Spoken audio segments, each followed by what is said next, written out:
is, among other things, a time of contemplation, a time of reflection. For some, a time of partying and getting blasted. Amongst and doing all of that stuff, when you sober up, we tend to think of things as an ending and a beginning, right? Because it is. At least that's the way I was brought up. And I don't think you can avoid some of that. And I think as actors, there's almost this attachment that actors have this freewheeling, devil-may-care life, and it's okay to be unplanned or unfocused, and nothing could be further from the truth. Because there are so many weird aspects to this wonderful career we've chosen, it's even more important that you be focused and disciplined and determined. You hear those words every week in this class. For those of you that haven't realized it, I'm actually thinking of changing the name of this class. You've all heard the expression or the phrase, the road less traveled. Do you know what that means? Do all of you, are you clear on what the road less traveled means? Yeah. The road less traveled means that doing the hard stuff, the not fun stuff, the discipline, the same things you have to do every day, getting to the gym 3-4 times a week, every single week, learning your lines, doing all the stuff.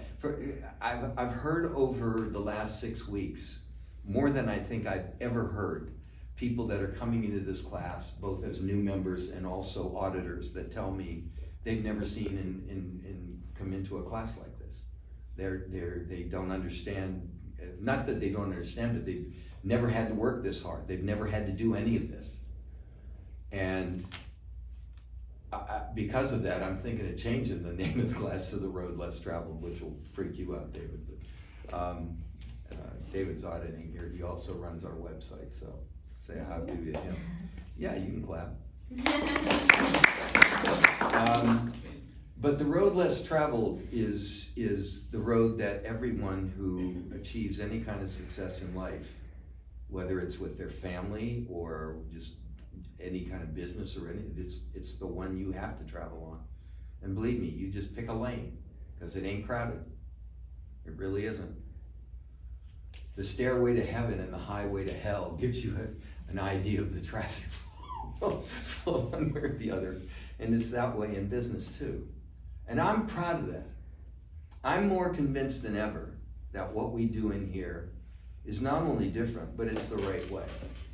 I've been following a line on this Reddit, actors, and I hear and see a theme almost daily.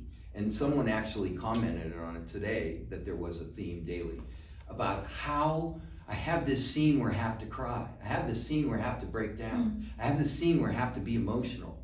And I don't know what to do. And they're all in acting programs. They're all taking classes. They don't know what to do. You know why? Because they don't work on it. If you're standing up there in front of a camera with a bare set and sitting in chairs with a script in your hand, what the fuck are you doing? That ain't acting. Some of the classes don't even want you to memorize the line. Come in so you'll be, moment to moment. Okay, I don't know how to work like that. So I'm preaching to the choir, because you're all here for a reason, and you saw that it's different. I want you to think about that. You work your bloody asses off outside of this class. There's so much going on outside of class. 3-4 hours at least for every hour you spend in it, if you're doing it right. If I knew a better way to do it, I would. Pick a venue. I once read an article. I like sports. I followed this basketball player. He did 3,000 jump shots every day. That's a lot.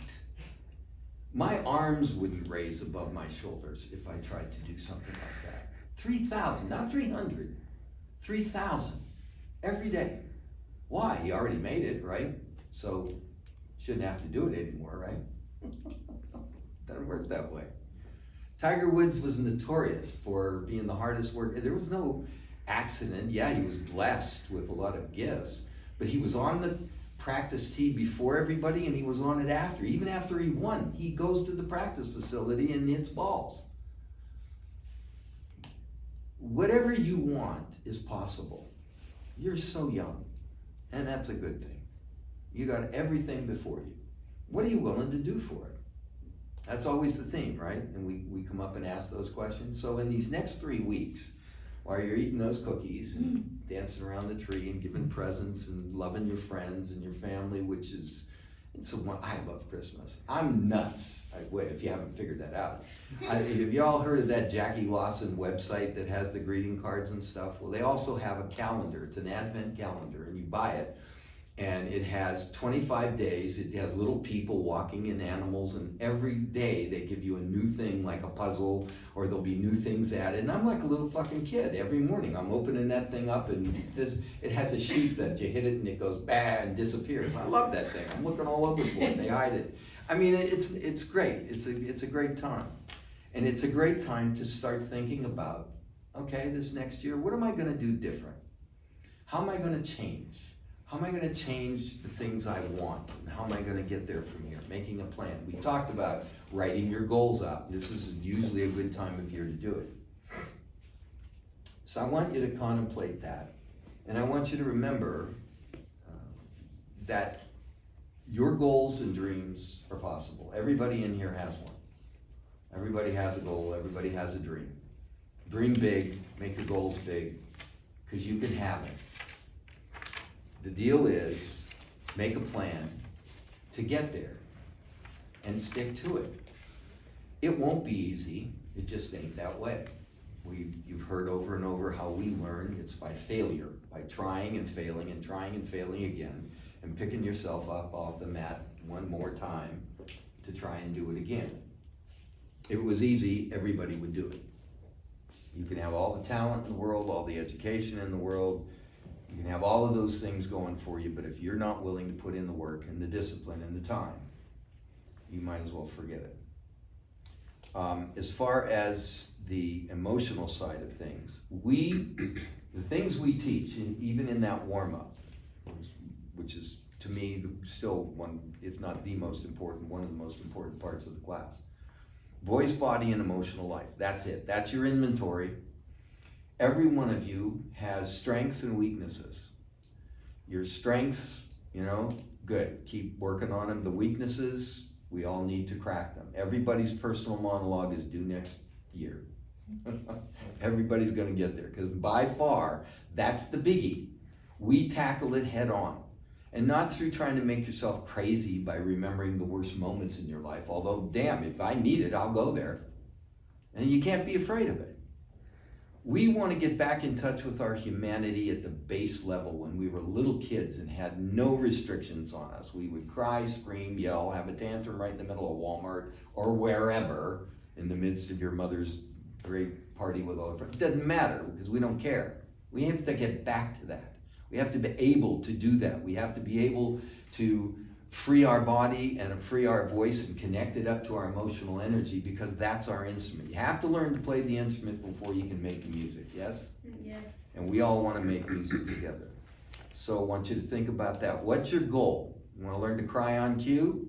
Good. All right, we're going to start with the personal monologue. Take work that challenges you. Pick scenes that scare the living hell out of you. Go there, because that's where you're going to have the greatest triumphs and the greatest challenges. The other thing I want you to do is I want you to go look up a speech by a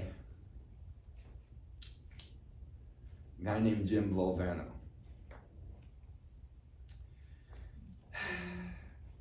Jim Valvano was the coach of North Carolina State and won a NCAA basketball college title, and found out he had like 4 months to live, and gave probably the most inspiring speech I've ever heard in my life. Now, I don't know, I'm a pussy, and I have a lot of faults, and I try to work on them, but I gotta tell you, somebody told me I had 4 months to live, I would not have reacted the way Jim Valvano did. And it's inspiring, because instead of going, poor me, and wallowing in his grief and pain, he inspired people to live their best lives. And he said 3 things. And I'm not going to try to quote him or anything. I want you to look up the speech. But he said, laugh every day. Every day that you have laughter in your life is a good day. He said, think every day. Think about what you want and how you want to do it, and your loved ones and your friends. And think, just think. Use your brain. Don't get rocked into complacency. And the other thing he says, cry every day. Cry every day. Find something to cry about. I cry at chick films. I cry at fucking commercials. I mean, it doesn't take much. It did at one time until I went into my class and learned how to do it. But cry every day. It's good for you. It's good to laugh and think and cry. And I want that to be the final thing I say to you for this year. It's been fun this year watching you guys grow. You've seen it class after class. You see people make breakthroughs. You see them improve. You see them grow. You see it in yourself if you stay in here long enough. Keep doing the good things you've been doing, and think about how you want to do those good things for next year too. Thanks for listening.